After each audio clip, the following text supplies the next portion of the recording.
I came here for the first time like a year ago, maybe even less than that, maybe like last July, and that was my first ever open mic.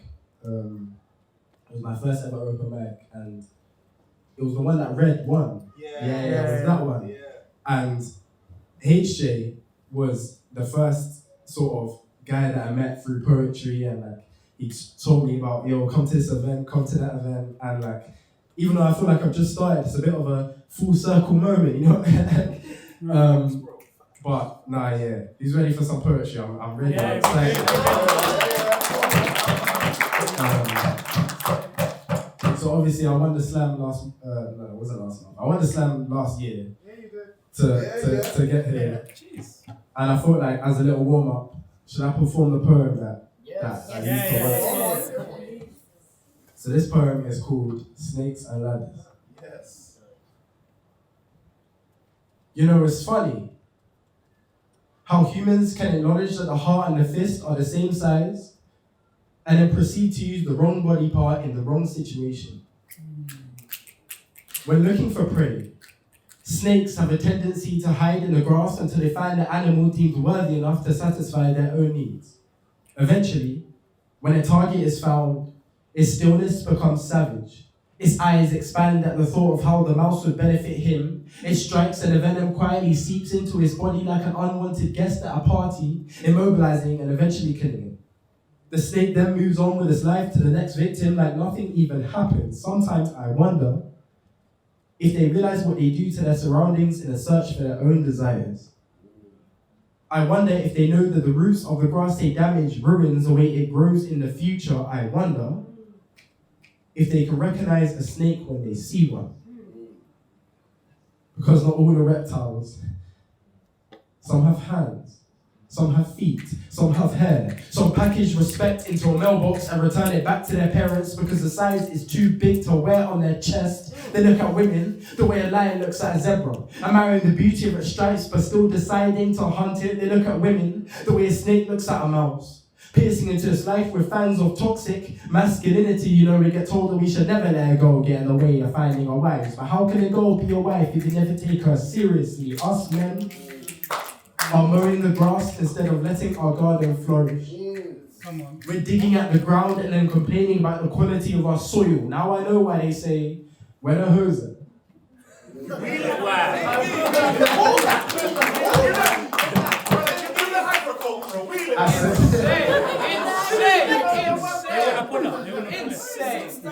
Insane. How dare you? Mowing the grass instead of letting our garden flourish. We're digging at the ground and then complaining about the quality of our soil. Now I know why they say, where the hose at? Don't you get it? We don't need to go to Australia. The streets are our streets are like the chamber of secrets. The cobras are camouflaged all over the world. Always looking for a house they can slither in. People may have the warmest faces, but their hearts will have you shivering. We live in a society where people talk and do different. So when you think you found a gemstone, he might not be what he said he meant.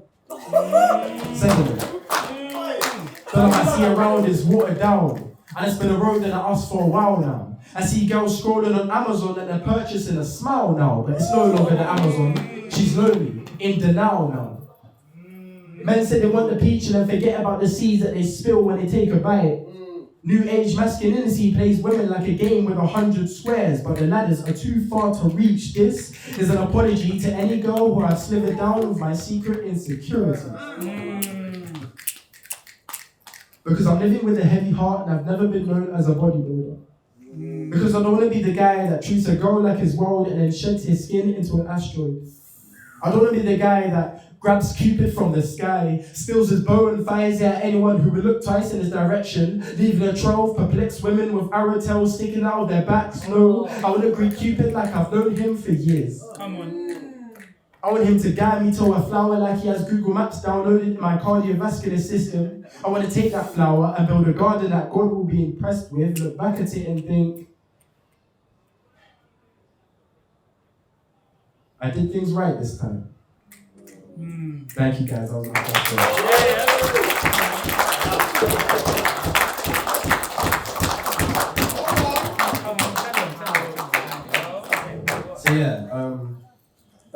quick warm up. That was what I performed.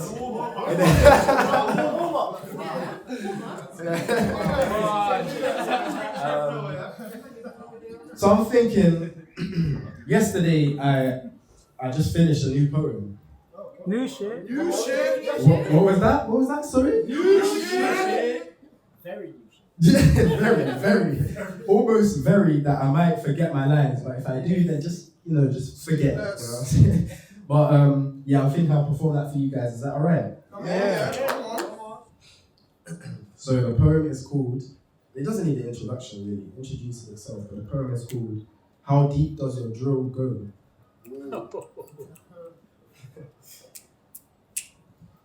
I stand here, visible on this stage. I speak now, for the first time, but my melody has already drilled or hip-hopped its way into your minds in a form of field recordings on a bass line before the end of this poem. London's streets will swallow another soul and turn it into a song for the boys turned bars. The ones who get carried in a hearse to a song from a pavement. How many kids are dying and you just turn their pain into an 8-bar of great rhymes, and that is to say, both ears and eyes can hold streams. It's just up to us to decide which one. I mean, who even am I anymore if not a sacrifice for the culture? We drive mothers insane because we think that's the only M way. I mean, what else is your blade if not a way to tarnish your legacy? My most told story be you bragging about how many times your knife entered me. I mean, maybe if you listen carefully, you might even hear my mum crying through the melody. I have a question. Did you mistake me for the Garden of Eden as blood filled my Adam's apple? Did you mistake the snake for your alleyways and colored bandanas? Did it agree to help you slide until you saw fame flash before your eyes the same way I saw my life flash before mine? And the flowers on top of my grave rotted over time, just like how my flesh did, which is ironic because to the thieves who stole my soul and sold it to the culture, I have a bone to pick with you. I'm talking the guys that made spaghetti out of my intestines and never even served time. I hope the guilt becomes unbearable and it eats you from the inside. I hope it rips your heart as gruesomely as you did mine. I hope the weight of your decisions are enough that you feel the inferno itching on your ankles. Can you not see the devil creating bloodsheds of our buses? Exhibitions of our alleyways. He's playing tricks with puppets like you on strings, and I just wish that it won't be too late for you to realize you can use your swords to cut the ties instead of silencing my vocal cords. The blade might be stainless, but you can't undo what you've done. Because can you bring back the boys who are buried in a hashtag? Can you bring back the ones who stay forever young in our youth clubs because they're not careful with what they ask for? In this flip world where our murderers are landlords, where I'm forcefully evicted and reallocated into lyrics, and my family have to cope by saying I'm here in spirit, and producers are now coroners and my death is paying for it. And the fans are telling you to drop, they're waiting for it. Do they not know I've already dropped and I'm laying inside a coffin? I think it's time for our rap music to change the topic. Because there's nothing nice about headlines or violent crimes and music that's glorifying it. London's a library with far too many books titled Grief. I mean, your gang say you cooked him, well done, but I'm bleeding like a medium rare in this beef, and my case ain't gonna be that rare.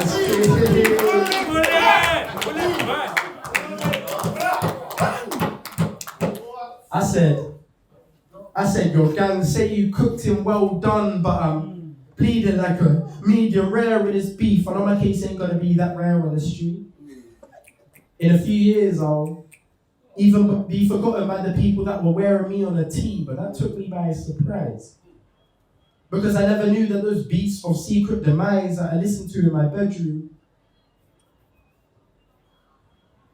would one day be me. Thank you guys so much.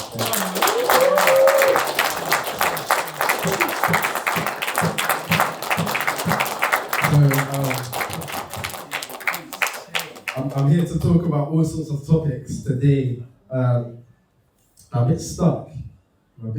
So I'm going to ask you guys to help me, actually. So I have 2 poems, and I can perform each. I'm going to say the title of each one, and whoever makes the most noise for each one, that's the one I'll perform. Are you ready? Yeah. Alright, cool. So the first poem It's just simply called conflict. Yeah? Conflict. And the second poem is to the boy that called my brother a nigger on a holiday to Albania. Both of them. You got time? Yeah, we got time. You got time for both of them? Yeah, we got time. We're here, man. Let's go. Cool. Now you just got to figure out which one do we start with?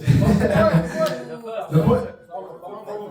Conflict. Yeah, let's go. In the Holocaust. Oh, ready. Okay. In the Holocaust, one of the history book's darkest chapters, as many as 1.5 million Jewish children alone were killed in the hands of Nazi officials and their collaborators. As an audience, I must ask you a favour to just think back, because that's about a sixth of London's current population. Blood was spilled, poppies filled the fields of the nation. Last time I checked, we were never insects, and Hitler was not a beekeeper. So it's shocking that I'm here talking about a human extermination. But as the last survivors start fading, I feel now they are sitting down, it's a good time to have this conversation. Because while it's imperative to have remembrance of the world's past segregations, we gotta turn around and dive down into the current segregations. At least 18,825 Palestinian children have been murdered since the year 2000. At least 18,825 Palestinian children have been murdered since the year 2000. At least. It's been a minute.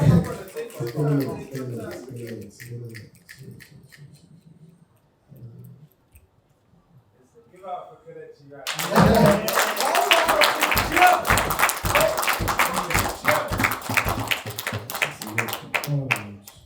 So off the back of that, I must now ask you one question. Do you see a pattern? Because I do. I mean, forgive me, I'm not at all a political person, but you have to be when you're witnessing what people fight through. They're being fouled up and killed, and we're here worrying about a long queue to go and buy food. Michael, they're trying to scope the field and escape the prison that they've been tied to. Conversations with death becomes frequent throughout Ukraine's constant strive for freedom. Because the tunnel's dark, but at the end there's some light too. On the floors, life and death have a fist fight. Because a Beretta can't rest until it makes someone fall. And I was bullets, not balls, the kids are dodging at school times. Guys, try to just make sure when you're laying in your beds making a wish list for Christmas, someone in Gaza's written, please don't take my life. Because like 50 Cent, that's what many men have tried to do. You can't tell me when you watch the news and you think about the Nazis, there's no resemblance. I know we're on different time periods, but it's the same when we put a genocide. The devil's looking up at us with hellish eyes. Congo and Sudan are hungry, we're just feeding lies. If conflict's a disease, I think I heard the earth coughing. I mean, there's people feeling like they're trapped in bars as I sit here writing mine. I should be thankful I haven't seen such horrors in my lifetime. So when you think your life is as hard as rock, remember someone's living obsidian with the hardest struggles. We all complain about being buried in debt in the Gaza Strip, kids buried in rubble. In the Vietnam War, people were buried in jungles. So when you believe anywhere other than your bed is a battlefield, think the truth is my life really that hard?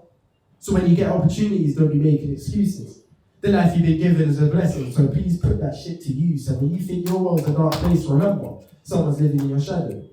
And they're the ones that think the world couldn't get any brighter. The point is, I went over my school history books and I looked at the horrible things we learned about in the past, and I thought to myself, these guys may have dropped the bombs, but our generation still can't see beyond the smoke. Thank you guys.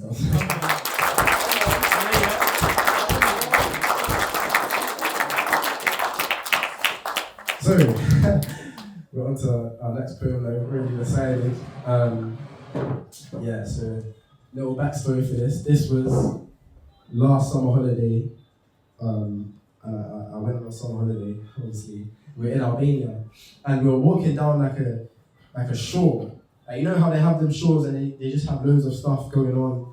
And we're walking as a family. There are 5 of us. I have 2 siblings. We're walking as a family.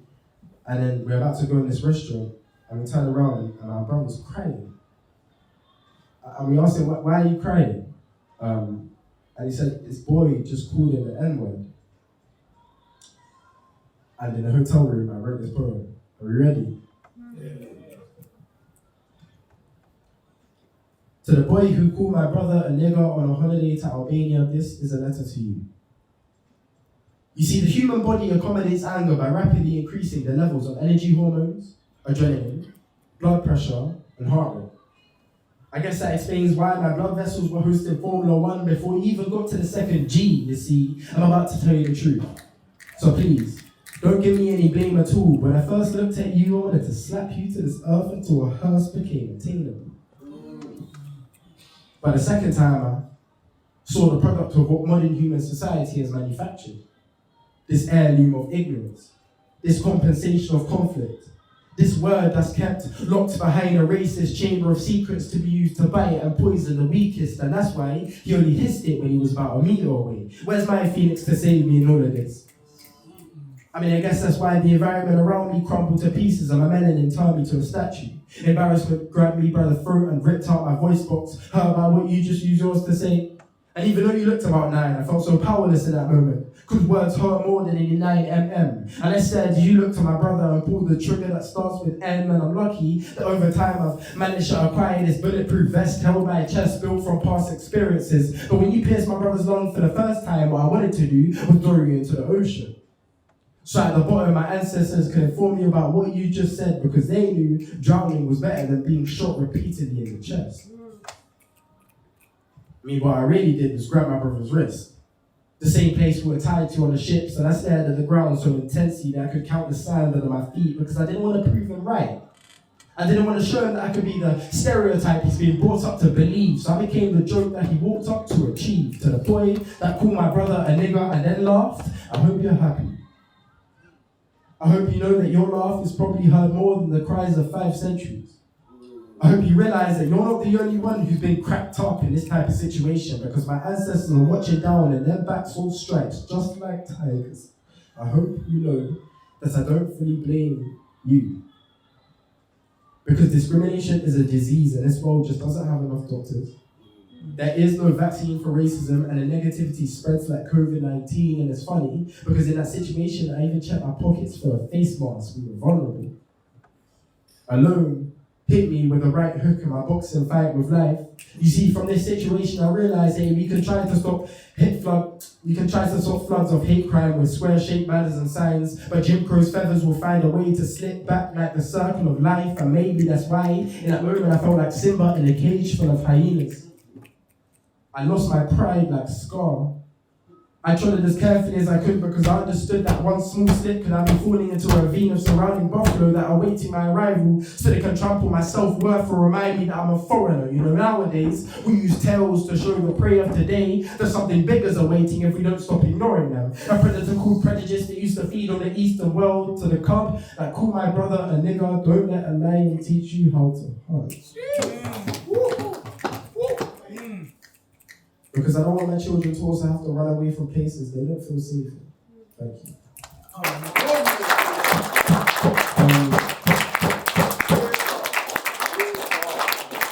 Do I have time for one small poem? One last small poem? You got a small one? Yeah, go run it. Small. Yeah, go for it. Run it. Just do it. So this is going to be probably my most important poem of the night.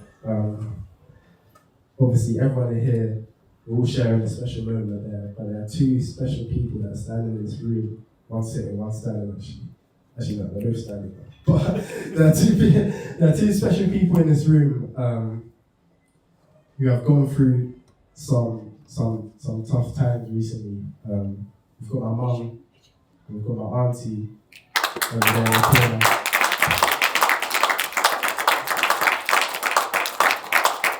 And we recently lost my grandma, their mother, a beautiful woman by the name of Rosemary Thomas. Her name's Thomas. So I wrote a song poem for the funeral. Is it alright if I share you guys? Yeah, of course.